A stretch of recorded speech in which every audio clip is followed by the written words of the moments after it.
Super BS.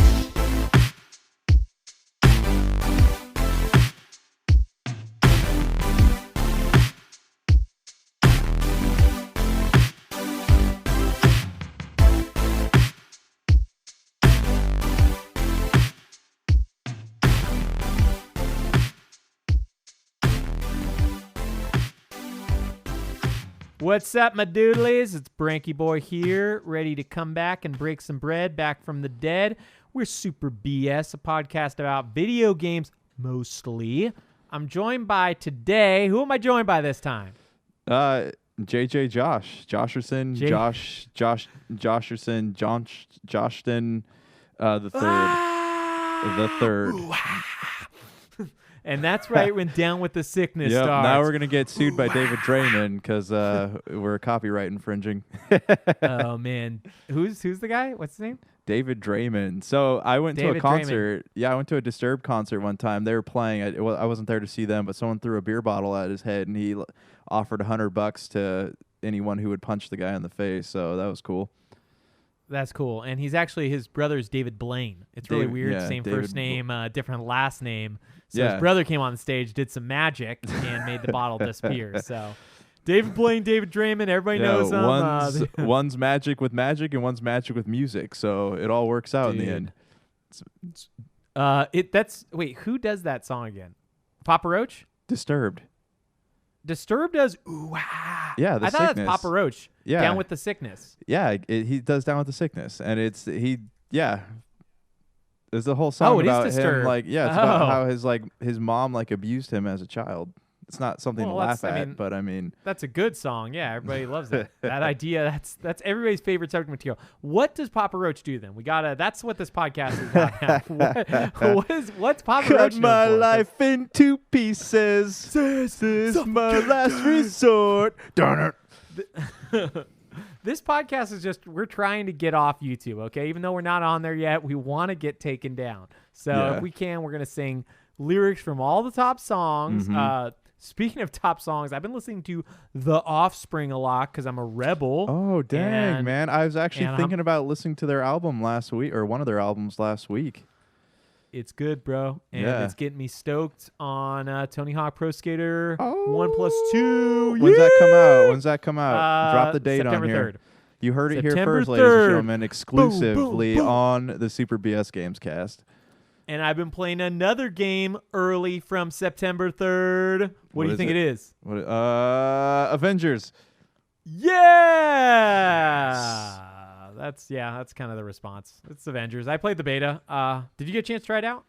No, I didn't. I know you wanted me to play, and my Xbox takes years to download anything, so it's hard for me to put that time in. You gotta get that new and improved model, bro. I know, man, but I figure I'm stuck now. I don't know if I'm just gonna wait to get the Xbox Series X, or if I want to spend the money on getting a new one. I would rather not spend the money though, but gaming on a budget.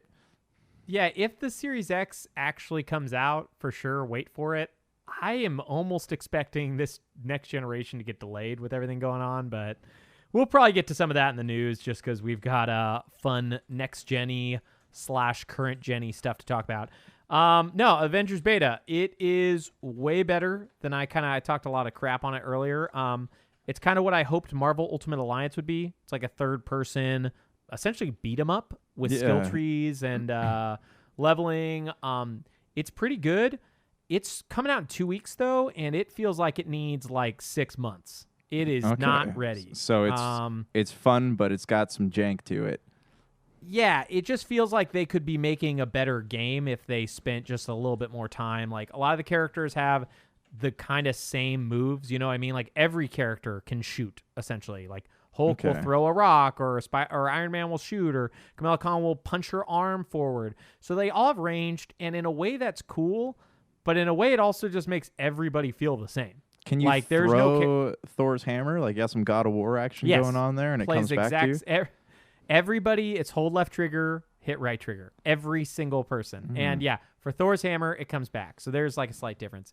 But I just mean, and other people critiqued this, but when you're Hulk and there's a little dude on the ground and you can't hit him because he put his block up, it kind of feels dumb.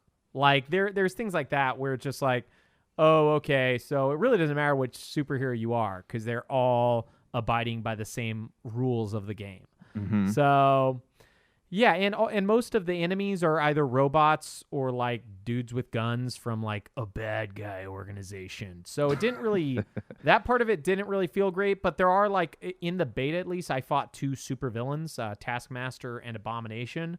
And those were neat. Those were kind of like fun. That made me feel like, oh, this is kind of like did you ever play the Batman Arkham games? Yes, I did.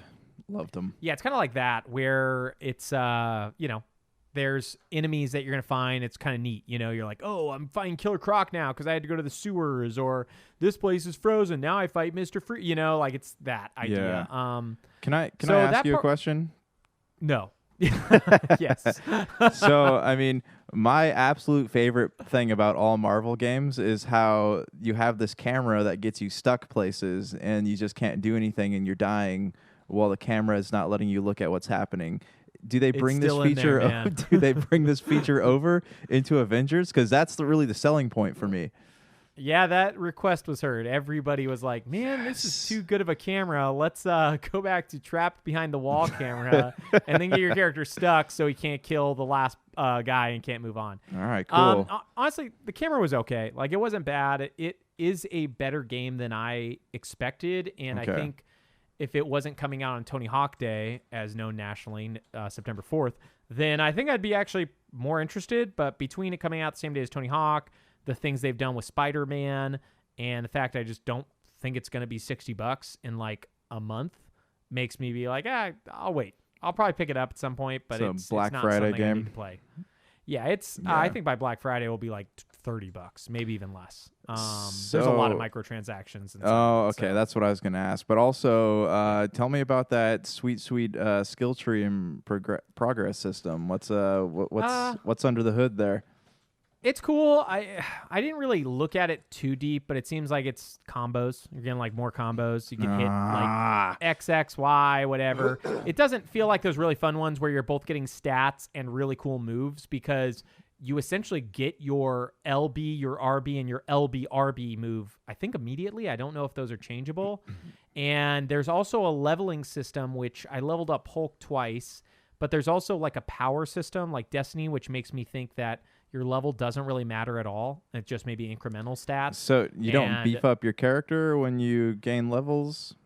You do, but most of it's based on your gear. Like, this is a gear game. This is a game where they want you to go to the raid and get more gear. And the thing that a lot of people brought up, and I think it's dumb also, is the gear is not cosmetic at all. Like, you cannot see if you put on any gear. It does not show it. The only cosmetics are like costumes that I assume you can buy with real money, and maybe you can earn or whatever in the game. I only played like an hour or two. I probably would have played more, but it is a beat 'em up. So at some point you just kind of like, okay, yeah, I beat the guys here. I guess I'll wait, Right. But another beat 'em up I also played this week, which this one came to Gamescast, Battletoads. Do you remember how Microsoft was making that? Oh, yeah. I was really not interested in that game, and it kind of just like snuck out of nowhere, didn't it?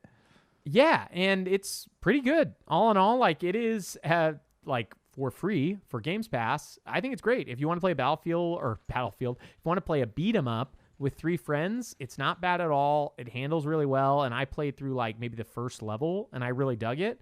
But it's definitely, because it's a beat 'em up, it's again not something I'm going to like go out of my way to play. Unlike Avengers, doesn't have a skill system, doesn't have all that other stuff. Right. It's a traditional beat 'em up. So if you got some time on your hands, play Battlefield Toads. Yeah, Battlefield Toads 5, World War II edition. That's the one. It's made by EA and Treyarch and Call of Duty and all the teams. It's a good game. Yeah. It's a Gamecast. I can't play that on my Dreamcast. It's on my Gamecast. And before I ask you what you've been playing, I want to talk about a game that you did play, but that I just finished, Gears 5. I just finished that game. All right, let's talk. Tell me about it. Yeah. Okay, just so everybody knows who's listening, in case you don't want to know, we're going to spoil the crap out of this game. Or at least to an extent. Yeah, so we'll spoil the ending for Gears 5, so skip ahead, 3 minutes if you don't want to hear this. I thought the ending was cool. I thought there wasn't that much resolution, though, with her mom, right? Because isn't the the queen, her mom, or like took over her mom's body or something. Yeah. There's it's her mom is like the host, I guess, for the queen, if I understand that correctly. But there's also the queen needs, like, in her blood, I guess, is the blood of the original queen of the locusts. So Okay. yeah. And I don't know if I love the fact that I had to kill one of the people. That definitely was a gutsy move. I really wanted to talk to you about this last time, but I didn't want to spoil it for you. Yeah, so I'm I glad don't you understand. didn't, 'cause- You could just as easily, like, if you watch the animations, you could have chucked the knife and then shot the tentacle. Like, you could have easily done both of them. Instead, you chuck the knife and then you have this like 2 or 3 minute scene go by while she's just standing there, and then one of them gets her neck broken. Who did you choose, by the way? Man, I feel bad with everything in our current climate. I chose I think his name's JD, the son. I chose JD also. I felt bad because I liked the other guy, but I also didn't want to leave Marcus without a son. No, I get you. But do you know what this? Yeah. No, I was, because I actually I cheated, I guess. I Googled what the outcomes were of each. Same. And I guess it ruins your relationship with Marcus if you have JD die. And like, I like Marcus as a character, and like I don't really have any attachment to Dell, even though like he's a cool character. Cool. But this means that for me going forward with like Gear 6 or whatever they're going to call it, they're essentially going to have to make 2 different narratives for the game.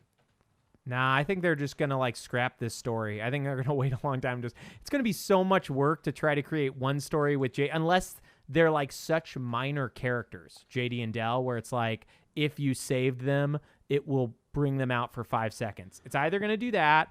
Yeah. That's going to be the only thing they can do. There's no way they could make it unless it was a skin. Then they could, I guess, swap out either JD and Dell. But they'll tell you your choice. Yeah, it's because this guy. They're both such different characters, so it would ruin all character development if it's just a skin. And also, Gear 6 is not just supposed to like close out Kate's story, but it's supposed to be the official end of the Phoenix story too. So I mean, I just don't see, if for the people that did choose JD, I don't see that being like just like a side character, It feels like it has to be more than that. Yeah, I mean, like I said, I think it was a ballsy move. I didn't love it because, like you said, I kind of want to just throw the knife at the middle and then hopefully they both fall. You know what I mean? Like, I feel like the game was like, hey, you got to do this big thing we're going to try to force on you. And, whatever. I think that's neat sometimes in like Mass Effect scenarios where the game is a big RPG and you're going to have time to kind of like deal with the ramifications, but they do this so late. Like, if they would have done it in the middle of the story, I think it would have been more interesting the way they did it. It was lazy storytelling. I feel like they didn't know how to make an emotional impact in the end of the game, and it was lazy storytelling. Yeah, man. I liked the game a lot. I love the cutscenes. I think it's like a beautiful game and fun to play. But yeah, I don't think I love that, and I definitely don't feel like it ended super strong at all. Like, it's kind of just like I think they saved the city, but I'm not even entirely sure about that. And then it's like, we're going to bring the fight to them style thing is what happened, even though like it seems crazy that they saved the city just by killing the big monster in the ground, and that was like all they had to do. Like, what about all the other locusts? Like, did the queen just retreat or? Right. Yeah, they're trying to like give you that climax feel like in Gears 2, at the end of Gears 2, and then Gears 3 kind of just wound the story down, but it didn't do the same for me. So, at the end of it, like it was a great game. I don't regret playing it at all, but like I feel like there wasn't enough substance to it. They went for emotion for sure, but they're, as far as like the open world and some of the quests or the missions they have on there, it's a lot of back and forth. So it felt like it's a big game with nothing in it. Yeah, I feel like there's ways they probably could have done like an open world idea, but because of the way Gears characters control, it's just not the type of game I think that will ever be like the experience you want open world. Like, I think they could have like an experience where they're like, oh, hey, choose where you want to go, right? And then you get a linear narrative from there, like, oh, I want to go save this thing now. but like driving the sand skiff or whatever was okay, but it kind of felt pointless. It was kind of empty places, and it kind of felt more tedious than, fun. By the time you're done, you're like, oh, I got to drive over here to find this place, or where is this one? You know what I mean? Mm-hmm. Like and you're just trying to find these side quests so you can get Jack leveled up. Overall, like I still think it's one of the best Games Pass games, and in my mind, since I haven't finished a Gears since 2, like this is probably my favorite Gears after Gears 1 and 2. Really? Because Gears 3, I fell off like the first act. I played through the first act and never played the rest of it. And same with Gears 4. Loved Gears 2. Really enjoyed Gears 4. Gears 1 and 3 are kind of like the ones that I wasn't too fond of. Oh, really? So I played Gears 1 right when it came out. So I've played that one through like twice. And that game is, I still think, really, really phenomenal. Yeah.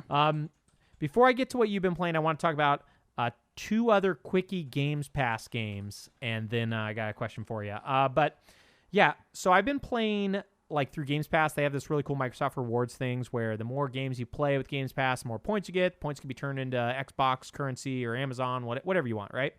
And so it's kind of made me play games that I never turned on that I was excited for. Like, have you heard of the Darksiders series? Yes, yeah. I bought those from GameStop's like 5 for $10 deal. I just haven't played them. Oh, nice. Yeah, so I finally turned on 3. I've played 1 before, and it was okay. I've never tried 2, which I think would be the one I'd like the most, which is like Zelda-like. And I turned on 3, which I had heard was kind of like trying to be like Dark Souls. And in some ways it is. It has like a currency of the enemies when you kill them. You use that, and you can use that to level up or do a couple other things, buy things. But the game itself doesn't have any of the complexity or difficulty of Dark Souls. So, and, from my memory at least, you can only attack with the X button. So it's kind of just like you mash X. So it was okay. But it's, if you're a big fan of open world beat 'em ups, I guess, because if you only have the X button and the enemies aren't difficult, then that's kind of what the game is. It's worth a try. And then the game I've actually been playing the most on Games Pass, and probably the most after Gears 5, was Wolfenstein Youngblood. Did you ever play that? Okay, how is that? I've been really wanting to play it. I forgot about it until I saw it at Walmart a couple of weeks ago. Yeah, so it's part of Games Pass. I don't recommend buying it because you can get it for free there, or if you need to sign up for a month or whatever for free. But I like it a lot. It's weird though, because it's made to be played in co-op, and I'm playing it single player. It plays like a very fast run and gun game where you're just running around and just shooting bullets, but there's also a leveling system. There's also like a stealth mechanic where you can play the game entirely in stealth. And then there's also like it's kind of open section where you'll go to a section and there's lots of different paths through. So, but it plays at the speed of, did you play Doom 2016? Yes, yeah, I did. So it plays at that speed. So and it's made by the guys who made Prey. Did you played Prey, right? Yeah. Which one? It's the new one, 2017 or whatever. The one where you kind of like go on space station. I played a few hours of it. Yeah. So it's made by that company, Arcane Studios. They also made the Dishonored games. And so it kind of is weird. It plays like a really fast version of one of those where there's all this really neat places to explore. You can jump pretty high, so you can go up all these balconies. But it's played so fast that you don't really enjoy any of those things. And the game's only like 6 or 7 hours but it's all level gated. So like you just shoot a bunch and you'll level up, and the bosses, at least the first one's level 20, and there's only like 2 or 3 zones to go through beforehand. So it's weird because I think there's like a 10 out of 10 game in there that's hidden behind all this garbage, microtransaction-y, co-op, low resolution, ultra high speed, like Doom run and gun gameplay that Wolfenstein 2 does. But Wolfenstein 2 also had slow moments where you can sneak through a place. I've never felt encouraged to do any stealth stuff in this game. I feel like it's just like run around the place, guns blazing, shoot every single thing you can. They marketed it more as a fast-paced action game. it honestly, when I first saw the trailers for it, I was expecting it to be a DLC or like one of those. What are those add-ons they had for Wolfenstein 1 I know what you're talking about, like the felt stories. like different games? Yeah, so that's what I was expecting this to be, but I guess it wasn't that. But yeah, it's something that I've been interested in playing. It's not high on my priority list though. Yeah, it's fun. Like, I'd love to play it with you, and it is a very enjoyable game, but they make so many cool rooms and secret passages and all of this stuff, and I know they do that in Doom and a lot of other games, but I feel like the game should honestly be played at like half speed with way more challenging enemies where you don't just like run at them with a shotgun, just holding down the trigger till you either kill them or they kill you, where there's like some type of strategy and depth to it. But because like Arcane makes these really, really incredible worlds that you want to explore. But instead they kind of like make it so it's like crazy fast. You go through, you do a mission, you pop back out to the hub, you get another mission, you go back to the same place, you end up killing the exact same guys from the previous mission, and you just kind of keep rinsing and repeating until you get to the level you need to do it. I'm sure there's more to it than that, but that seems to be the easiest way to play the game.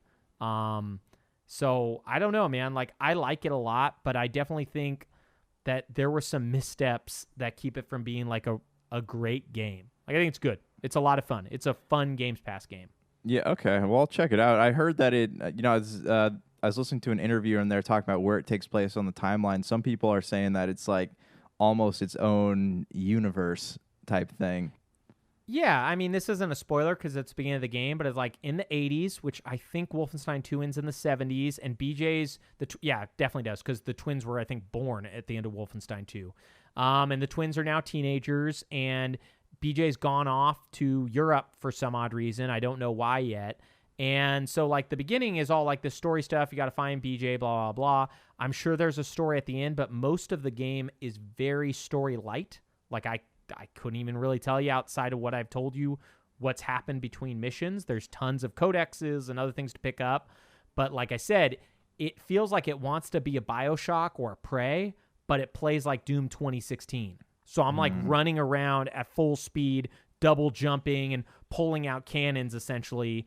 And it feels like there's a very, very intricate world that it wants me to slowly move through. Yeah. So I don't know, man. I really dig it, but I just feel torn about it because I feel like there's a much better game there, and I feel like I'm playing the faster, unfleshed out version of it. Yeah. What have you been playing? I've already gone on and on and on. What have you been playing, my friend? So I, again, school just started, so I'm kind of prepping a lot of stuff, so I haven't had a lot of gaming time.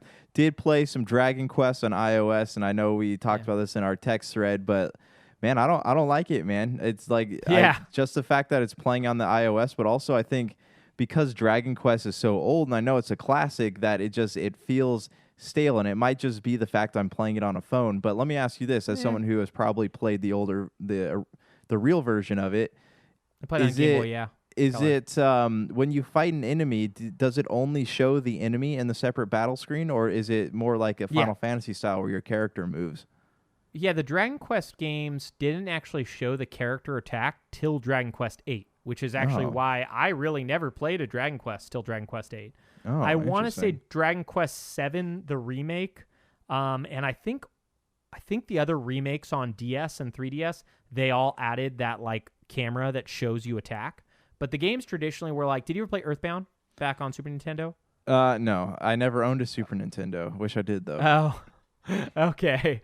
Well, Earthbound is that same thing. You don't see your characters, you just see the enemy, click an attack button, and maybe shows like an animation of like a sword swiping across the screen, hitting the enemy.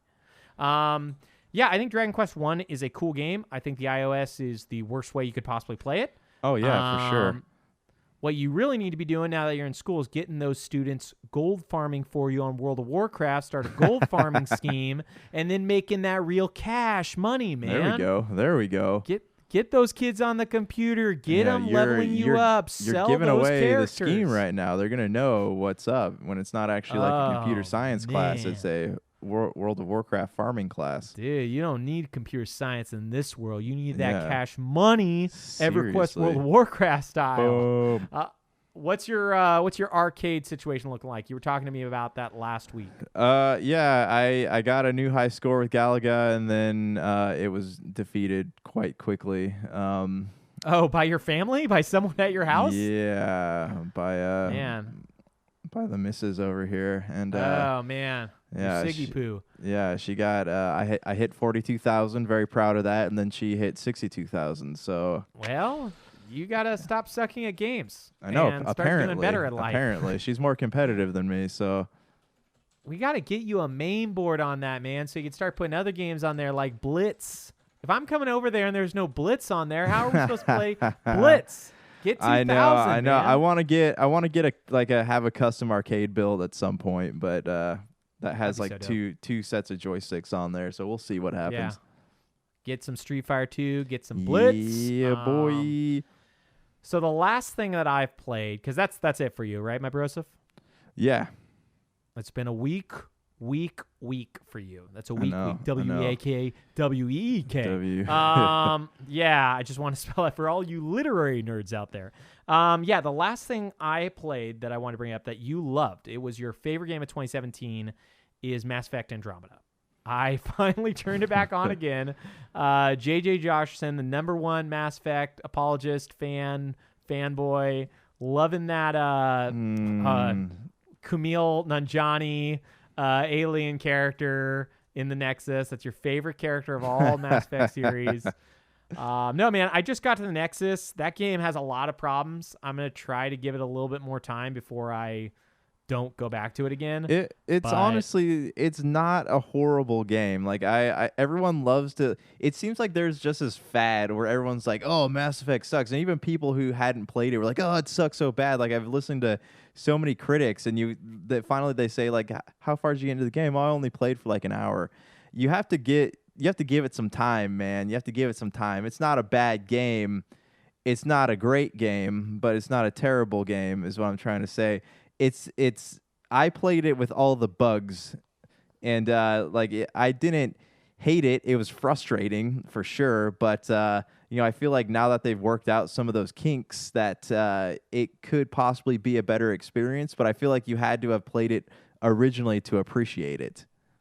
Well, there you have it, folks. That's the opinion of #1 Mass Effect Andromeda apologist / fanboy, JJ Josherson, always apologizing for how bad Mass Effect Andromeda is and how much it sucks. Yeah, I'm sorry. No, I haven't like come to that conclusion yet, but it's janky, man. Like they really needed to fix a lot of it. I don't know if it's as bad as everybody ripped into it for, but I mean, it came out a month after Breath of the Wild or something, so it didn't have like a lot of things going in its favor. 2017 was a very good year for games, and to think they released that was right. strange. And they sacrificed so much for a game that you can now buy for $5. Star Wars Battle. Yeah, it was a decision I just did not understand at all.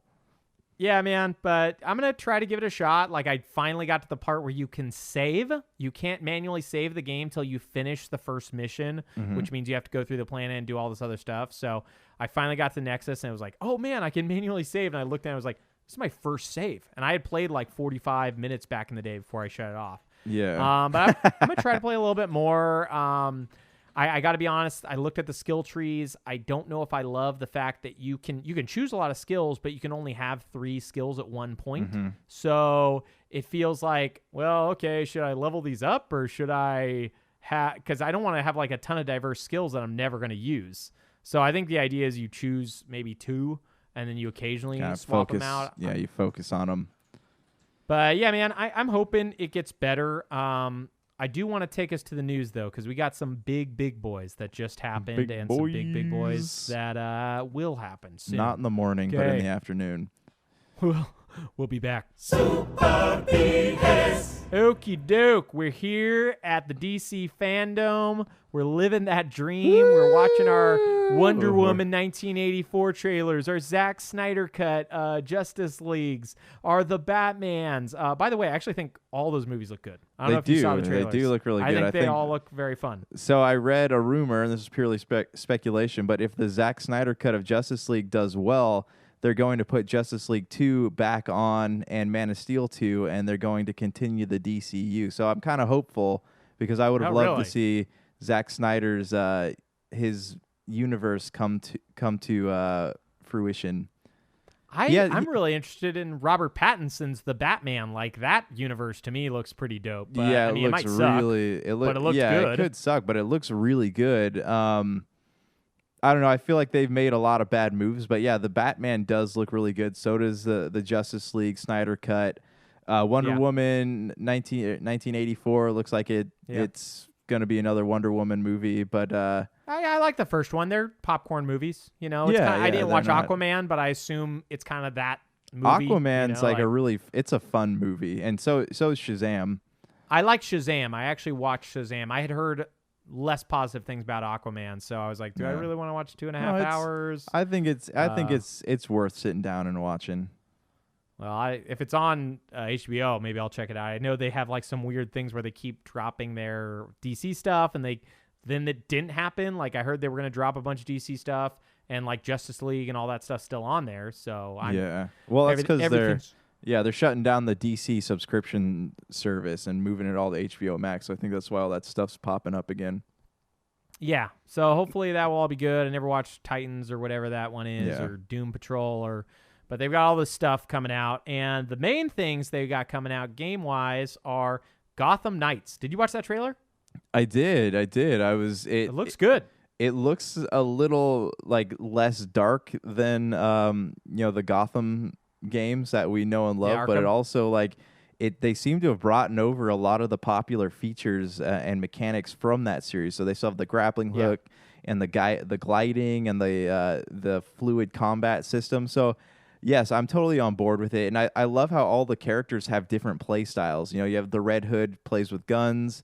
Nightwing is more of he has the sticks. Robin has dual melee combat, and Batgirl kind of has the regular Batman skills. So I love how each character plays differently. Yeah, I'm interested in it. I thought it showed really well. I was a little bit disappointed when I read 2021 because I was hoping this was going to be a fall release with how much they've teased it since March of this year. There's some questions I have about it, like, is the co-op necessary? I know you can play without it, but is there always going to be a second character during these missions? Are they only going to be there if I want them to be there? Can somebody go around the world with me if I want? Stuff like that. And then the other thing I'm curious about, because I kind of read a headline recently, was like they've talked about level gating.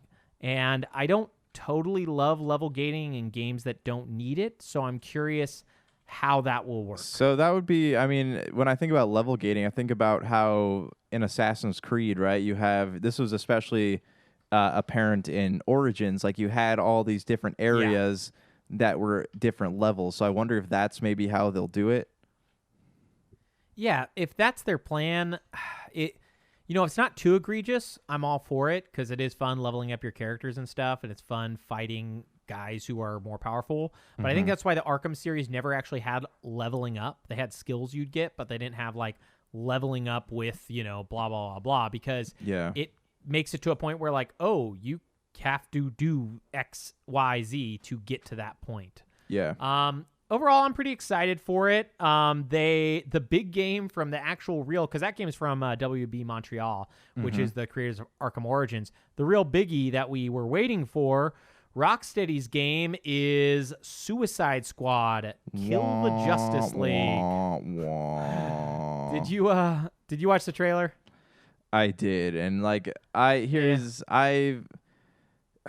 don't know. This like everyone seems to really like the Suicide Squad, but I'm not really interested. I don't know who these everyone are because I've only heard negative stuff about them. Oh, well, it's like everyone's obsessed with Harley Quinn, and like DC is so focused on Harley Quinn all the time, and it's like I like the idea of like being able to play in a Rocksteady game with characters that have different skill sets, but at the same time, like what made the Batman game so interesting was that you were interested in the character himself. Like they had all those things and all those clues around the city about they went into depth with Batman. Suicide Squad, there is no depth to any of them. They're alcoholic mercenaries with bombs in their heads. Like there's not going to be a lot of story there. It's all going to be focused on combat, and I just don't know if I care enough to go through something like that. Yeah, I have like a few issues with it. I'll just get out with the biggest one. What has Rocksteady been doing? Because this game's not supposed to come out till 2022, the earliest, and Arkham Knight came out in 2015. Mm-hmm. What have they been doing that it's taken 7 years to release a game? They didn't even do, I don't think, the DLC for Arkham Knight. I think that was WB Montreal as well. So that is huge to me because it's like, even if I was interested, it killed all the buzz because it's like, am I going to be alive at this point?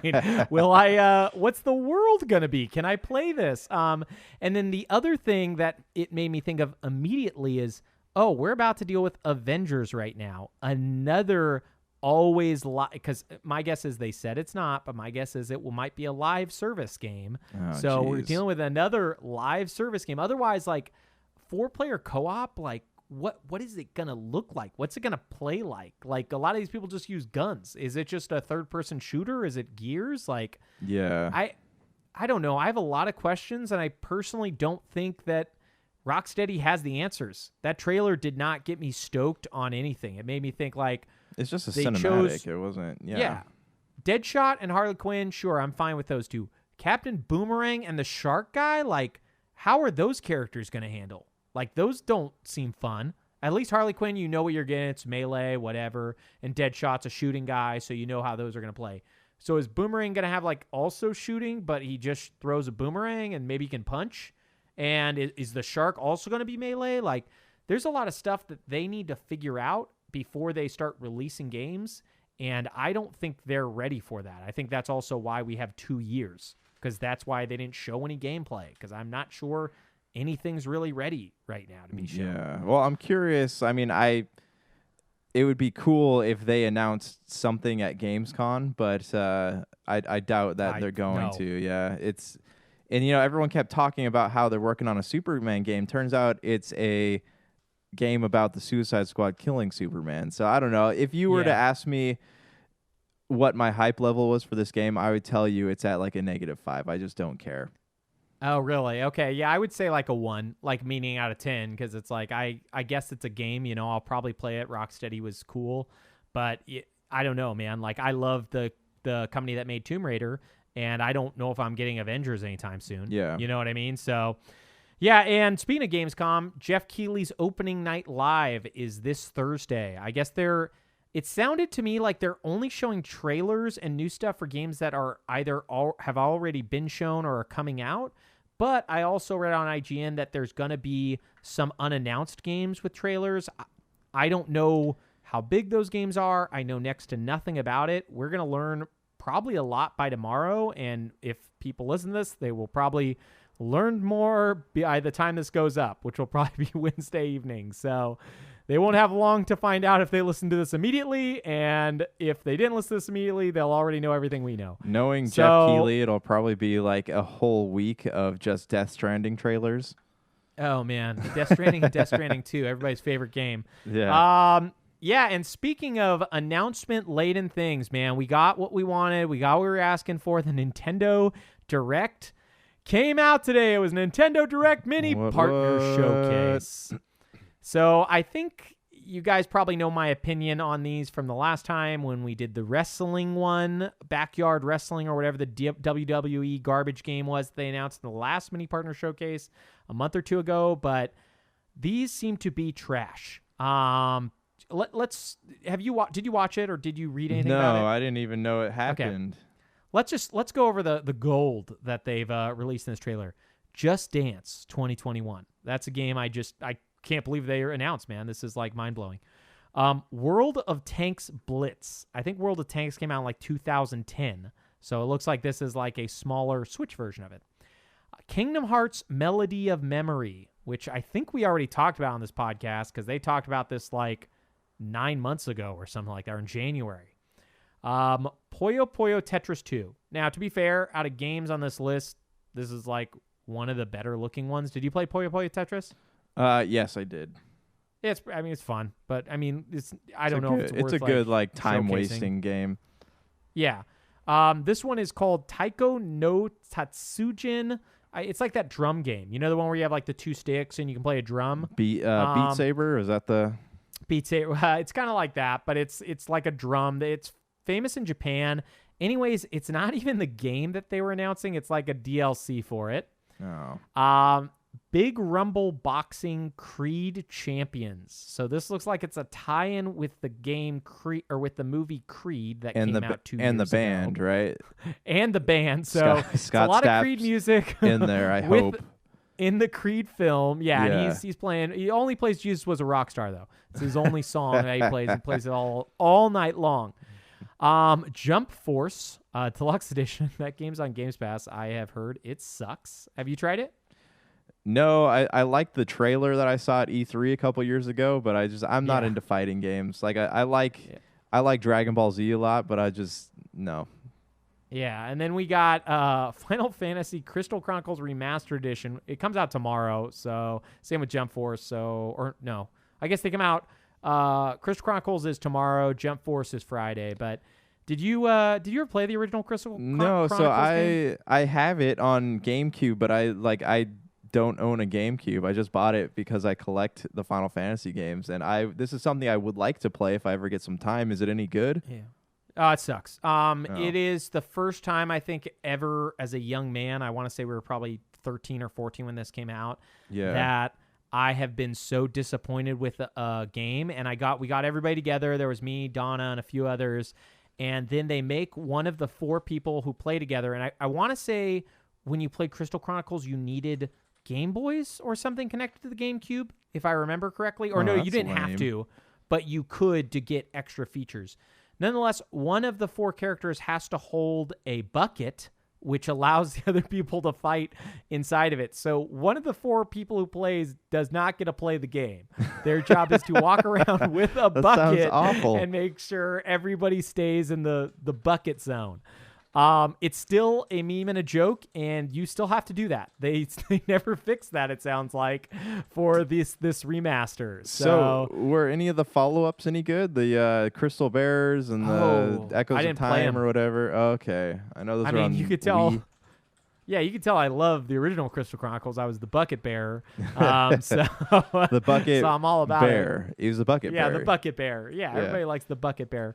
Yeah. Then they announced Square Enix announced a collection of Saga Final Fantasy Legend thing for it's a Game Boy game. Do you remember those games? Final Fantasy Legends? Yeah, didn't Final Fantasy Legends, one of them became Final Fantasy 3, didn't it?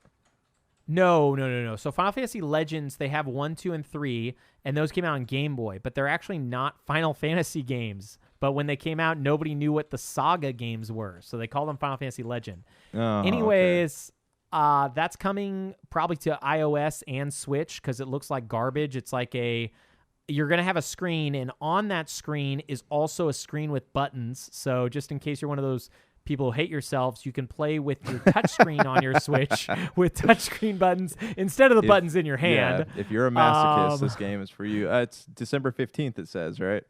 Yeah. Did you get to see a picture of it? How small the little screen is inside the screen? I'm trying to find some stuff on it. I can't see anything. I'm going to copy this for you because it is so bad looking. I'm almost appalled that they would do this because they also I talked with Dr. Donna on the phone today. Oh wow! And they re-released these games, like they remade them. I want to say for either iOS or Vita or something. In Japan? And they never came out. Why does it look so awful? Because they hate people. So you could spend $20. It looks like a video game, like embedded in a like Louis Vuitton purse. If just looking at the background of it, like it's. Man, yeah, this should be on a refrigerator. That's what the game looks like. It looks like some garbage someone puts on a refrigerator. So yeah, you can punish yourselves and spend $20 on December 15th, day before my birthday. They knew what I wanted, this crap. So thank you, Square Enix. And then Captain Tsubasa comes out on Friday, which is it looks like a soccer anime game. I don't know what it is. Comes It's the out. best of both worlds, man. That's all you can hope for is soccer and anime. Minecraft Dungeons DLC, not even Minecraft DLC, and Fuser, which is the game from the creators of Rock Band. It was bad, dude. I mean, I guess it was better than the last direct mini partnership program, whatever you want to call it, only because there were more things announced and there was no WWE. But it is like that level of trash. And I think this is the one that was rumored to come this week. The direct that we were going to talk about as a rumor. I think that was it.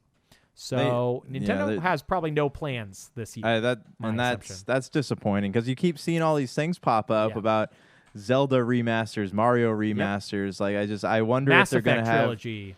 Yeah, Mass Effect trilogy. I wonder like if Gamescom is going to have some things that will surprise us, maybe. But I don't know, man. Yeah, my optimism is dwindling by the day, and my hope to play stuff on my Switch, like big titles I'm excited for, I've lost it. If it comes, great. Like I hope that Mario rumor that we heard about, the 3D Mario games, the Mario All-Star 2 collection, as some people have called it, I hope it happens.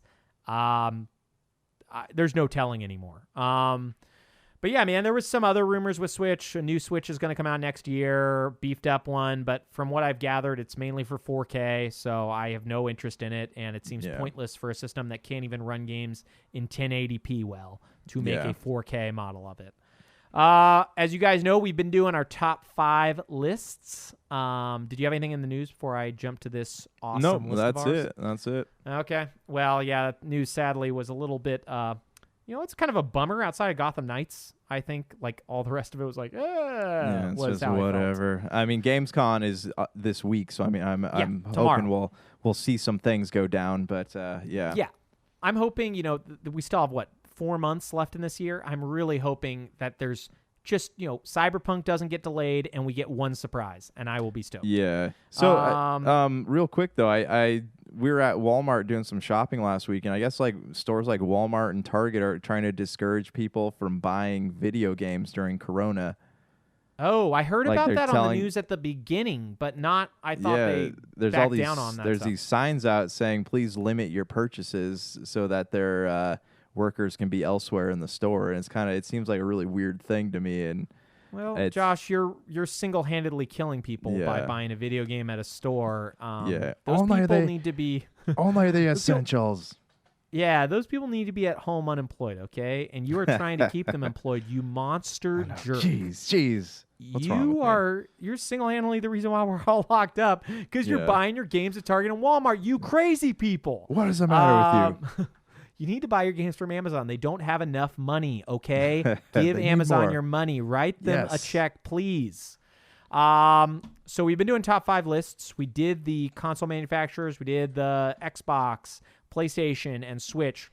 Now we're doing our top 5 third-party games. Any game that was either on Xbox and PS4 or PS4 and Switch or Xbox and Switch or, whatever, any combination thereof. And we are not doing indies because I could not get 5 games for this generation just if I had indies and AAAs. So these are pretty much AA's and AAA's. So, anything Greedfall level and bigger is considered in this list. But everything, like Hyper Light Drifter and under will be saved for our indie top 5 list. So last time I went, I started it off. Do you have any honorable mentions to kick us off with? Yeah, I mean, I was trying to keep this list like slightly current, but like I wanted to put on here Brave Fencer Musashi from Square, just because I really enjoyed that game as a kid. But how was that in the top 5 of this generation? It's not in my top 5. It's just an honorable mention. I just wanted everyone to know that. This generation, is that what we're talking about? Dang it! Oh, dude, my bad. No, I went all the way. Okay. Okay, well, we will try to. I'll let you do your all the way thing, and I will keep it to this generation. Wow. By this generation, I was thinking Switch, PS4, and Xbox One. Got it. I feel very foolish now. I thought it was like our all-time. Oh, thing. no. I mean, that would be a blast, and I'm definitely down to do that with you, but I wouldn't even know where to start, especially with 5 games. Okay. Yeah, we'd have to do a top 10 for that. While Wow. you are How thinking, foolish of me. I'm sorry. You can keep your list if you need, but if you do think of any from this generation, at least if you could move those somewhere around to be at the top part of this list, we'll understand that you love the other stuff more. I'll start us off then, so you got some time to think about some stuff that you maybe liked in the last, 7 years. My honorable mention was Star Wars Jedi Fallen Order. I had a lot of stuff that I had to cut. Like I had like 10 or 11 games that I narrowed it down from like 40 that I really liked.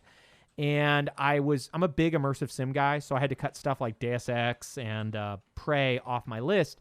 But Star Wars Jedi Fallen Order was like one of the most fun Dark Souls likes I've played, with a very fun story. I love Dark Souls 3. I did not finish it, but I got very far. And the thing that pushed me over the edge with Star Wars Jedi Fallen Order was it was a story I was pretty interested in, and the combat was simple enough that I never felt like, oh, this is impossible. It's really difficult. I played on the hardest difficult, or the hard difficulty, not the hardest, but it wasn't like impossibly difficult where I felt like, oh, I can't do this. There's no way on earth that I could play. Did you, and I'm sorry about talking to you while you're probably also thinking, did you like Star Wars Jedi Fallen Order? I did. I actually really liked it. It's probably one of my favorite games of last year. Yeah, definitely. It was on my top 5 from last year as well. And I think it's a very, very well-made game. Because I don't want to like stress you out, you just stick with your list, and next week hold on. you can do a top 5. I've almost got it. You've almost got it. Okay, do you want me to do my 5, and then you can go honorable mention in 5? You keep going. Okay, then I will do my 5th game on the list, which is Assassin's Creed Odyssey. This game would be probably higher if the Assassin's Creed games weren't essentially cookie-cutter Ubisoft open-world games where they make the same thing. I had so much fun with Assassin's Creed Odyssey, whether it was like, I can't remember what they were called, but the bounty hunters that would chase you and having to fight them, or going after the secret society and killing those guys and leveling up stuff. There was so much to this game that even though I haven't gone back and played the DLC, I did fully finish this like 80-hour game, which is a lot for me to do. And it's easily one of the best games of this generation. It's just hard for me to put it higher because it's from a company that honestly doesn't make radically different games. Almost all of their games share very similar structures. And at some point, I don't want to like give them all the credit for making the throw the kitchen sink at a game every time. But I cannot deny that Assassin's Creed Odyssey was one of the most fun games I have ever played. How are we looking at? Do you want me to give you a little bit more? I got 4. Okay, that's fine. That is fine. Okay. Let's start. Okay, so we got Musashi because we love that. What is just choose a 5. Any 5 that you like now. One that didn't make your list. Think about your top 5 last year. Well, I know I'm thinking about it, and like I think their first party, Playground Games is a first party developer, right? Forza Horizon is first party. Okay, yeah. Then now it was actually third party a while ago. But you had let me see. You had Gears, you had Forza, you had Star Wars, you had you liked Borderlands 3. You had there was Resident Evil. All right, here I got one. All right, so I got Give me a 5 on my list here. I got Dragon Ball Z Kakarot. Are you serious? What are you doing? No, I'm just immediately attacking your list. No, yeah, that's cool, man. Tell me why you like it. All right. Well, I don't know. I've always loved the idea of playing a Dragon Ball RPG. That's a Dragon Ball Z game that wasn't just fighting. It was exploring, going back. Like they brought back a lot of the characters from across that went across all the Dragon Ball series. A lot of characters I hadn't seen since I was a kid, watching Dragon Ball. It has this really cool level up system. It's a little bit confusing. It's just a fun. It's like a popcorn game. You don't have to think about anything while you play. You can just kind of like fly around, do side quests, fights. Like it's a very versatile game. So defend now how that's your top 5th game instead of Mass Effect Andromeda. You monster. You are the number one Andromeda fan. It all comes down to poor planning on my part. No. Next okay, one, so that was your number 5. Let's hear your number 4, and then I'll go back to my Devil May Cry 5. Oh, really? Okay, yeah. Really, actually, like it. That is one of the funnest games I played in like the past 3 years.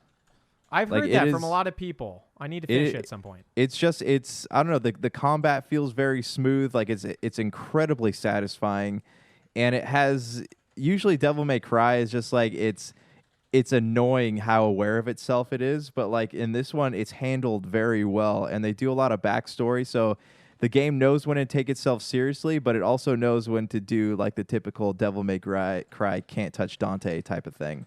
And you just love that emo character. He was your number one favorite. I don't know his name. I just what like is that guy's name? Nero. I love. No, not Nero. The emo V. dude. His name's V. V. Yeah, I don't know. It's just it brought a lot of new things to the franchise, and just like seeing how it looks less arcadey and more like a legitimate next gen title. Like it was a lot of fun. Okay, well, I'm going to shoot a number 4 at you that is worthy of the number 4. Oh, dang. Final Fantasy 15. Oh. That game is super fun. I loved it. It was actually kind of what started Super BS was you hitting us up and then us talking about Final Fantasy 15 for like 2 weeks straight. Yeah, yep. Yeah. For like 3 or 4 episodes. Yeah, that's pretty much what we talked about, even though the game was 2 months old at that part, or 3 months old. Yeah, it's really well made. It has issues. It is not perfect, but there was a lot of fun things about it. The hunts were cool. I think they even patched a lot of stuff that I had problems with. Like they let it so you can take multiple hunts, I want to say. Multiple hunts at once, stuff. Yeah, and you can turn them into any quest giver now. Man, that sounds like a miracle, because I only remember playing when you could take one hunt at a time, which drove me insane. No, I love that game. I think it's great. I really wish they would have made the second half better, but I think it's a really top-tier game from this generation. It's very self-contained, too. I think that's one of my favorite things about it. Like, you don't have to like have this Final Fantasy X sequel type thing. It is... Yeah. It starts and it ends, and there can't be a sequel because the ending. The stuff. Yeah. Of the stuff, okay? No spoilers. Stuff. We spoiled Gears 5, but that's because that game's only 9 months old, okay? I'm not going to spoil a game that's 4.5 years old now. Okay, what is your number 3? Star Wars Jedi Fallen Order. You already talked about it, but it's honestly tell me why you like this hit me at a time when I just cared less about Star Wars. Like I could really just not care about anything Star Wars ever again. And then this you game, thought after 8 it's never going to get any better. I don't want to watch anything else. I was like, this is the peak the right pinnacle. Here. Yeah, but it had a storyline that was very engaging, characters that were really interesting, worlds that were really fun to explore. Like this was the first time in a while that, especially on a Star Wars game, that I've wanted to wander off the beaten path and see what else is there. And it's really fun. Yeah, it was just it pulled me in, and it was a game that I was legitimately excited to turn on when I got home each day. Yeah, I think the only thing it was missing is more resurrected Palpatine. Like, I think they should have had that, and then also killed off every single character they introduced. Like, that would have been cool. That would have been a lot better. It needed also a few more political statements, but they don't have enough of those in the game, so I've already written my hate mail to Respawn. My number 3 is one of the best remakes, not a remaster, that is, I think, like ever come out. The RE2 remake, Resident Evil 2. Oh, I forgot about that one. That game is so well made. I never actually played the first Resident Evil 2 when it came out, or the original, I should say. I played Resident Evil 1, the remake, on GameCube, and the tank controls and stuff were always like, oh, okay, this is interesting, but they were never that much fun to play because it was kind of always like you're fighting the game while trying to play it.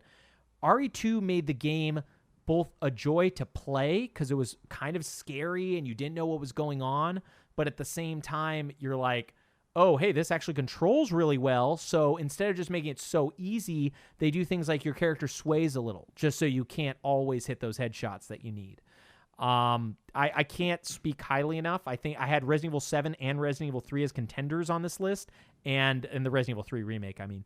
And Resident Evil 2 it had to be my choice for the Resident Evil game. So that game, this generation. I got about halfway through that game, had to take a couple weeks off of playing it before I got to the end finally, but it gave me anxiety. Oh, wow. Just so you love it. the being stalked by Mr. X, I think is called. Yeah, being stalked by him.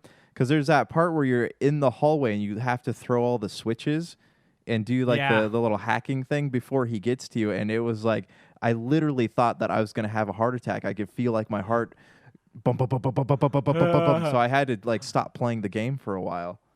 And then after your heart attack, you came back and finished it, right? Of course, yeah. Yes. Okay, what is your number 2?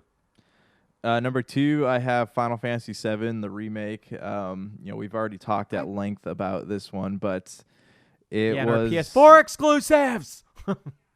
No, it's third party technically. It's Square. I guess you could put it there. I was kind of trying to get a list of games that were on multiple consoles, but we didn't really discuss this beforehand. Again, so tell me about No, it wasn't. It's not your fault. I actually didn't specifically say anything. So let us know why you like Final Fantasy VII Remake.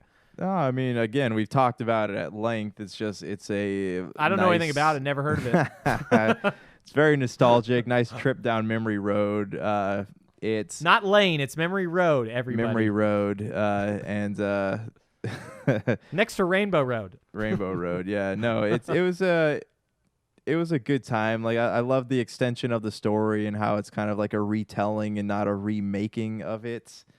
A lot more depth to the characters and side quests. It actually a lot of the stuff that felt pointless in the PlayStation game felt like it had a purpose in this one, and it was a joy to go back to Midgar. Yeah, I've spoken at length about my issues with it, but overall I'm still really excited for what will now be a series of games to make Final Fantasy VII. But yeah, I dug it. I totally can see how that's your number 2. My number 2 is Apex, which means it's better. So it's better than your number 2 because it's an Apex. Apex Legends is another Respawn game, and it is incredible. They did such a good job at the handling and the feel. I play it pretty much every day, and I've played it every day since it came out. I want to say February of last year. I've missed maybe a few days here and there, but it handles really well. It's a blast to play, and there's enough stuff to do that, I play about 2 matches every day and have fun every time. It's just a really well-made first-person shooter, and just every bit of the controls feel like it was immaculate. Did you ever play Call of Duty Modern Warfare 2? Yes. It feels like what that should be today, because that was the company that made that, where you can slide and move, and if you ever played that favela map, it feels like that everywhere, where you can jump on the roofs, and go down. You find the guy and you attack him. It's incredible. Hopefully they'll keep adding on to it, and man, can't recommend it enough. What is your number 1 for this generation third party? All right, so you already kind of named my number 1, Assassin's Creed Odyssey. I spent probably about 180 hours in this game. Nice. Explored every inch of the map, locked down every every hunt and every story DLC, everything in this game. I almost leveled him completely up. I cannot say enough great things about this game. And the world was so intriguing. You felt attached to the characters you're doing side quests for. I wanted to explore every inch of this game. It became an obsession almost on Elder Scrolls Skyrim proportions. And I've never played since Skyrim, I haven't played a game that's ever done that to me. So I totally feel you. I would almost put it up there at my number 1 too. And actually, my number 1 is what it was trying to emulate. My number 1 is The Witcher 3, which is that was a good one. Yeah, it's really incredible, and the story and the choices were probably the best part. I actually think it's less fun to play than Assassin's Creed in a lot of ways, but it's also a lot more grounded in its world, I should say. You're not jumping over buildings whenever you want, and it's just cool. Every part of it is cool, and every choice is memorable. And the side quests in that game, I still remember them like I played it yesterday, and some of them I played 4 years ago. Like it is. I don't know when I will see another game with storytelling that is so dynamic and so interesting. Like Last of Us Part 2, I have already talked a lot about this here, is like having one of the best stories I've ever played. Yeah. But there's no real choice in that game. Whereas Witcher 3, like the options to get to the end it's astounding. And you wouldn't know that because everything feels like it was made to be the choice you made. Not a choice like Assassin's Creed Odyssey. I often, they offered choice and stuff in that too. I felt like most of the choices were mostly pointless, but they were a lot of fun. The game was fun, so you just kind of overlook that part. Yeah. But this game, it's like, wow, people die or live based on the decisions you make. And I can't say good enough things about The Witcher 3. It's it's a little bit old now, and it's made by probably what would be considered a double A company, CD Projekt Red, which is now triple A. They're the one making Cyberpunk 2077 and the one everybody's excited for. But they were not that studio when this game came out. They had only made Witcher 1 and Witcher 2. So yeah, man, there were a lot of great games this generation. I can't wait as we keep doing these lists. Hopefully soon we'll have some big topics that will come here and knock all of our lists off the charts, and we'll start talking about that junk. You got anything else to add before we peace out? I think that's it, man. Well, my bro stuff, it was good chatting with you. We will talk to y'all soon. Peace. Peace. Oh, yeah.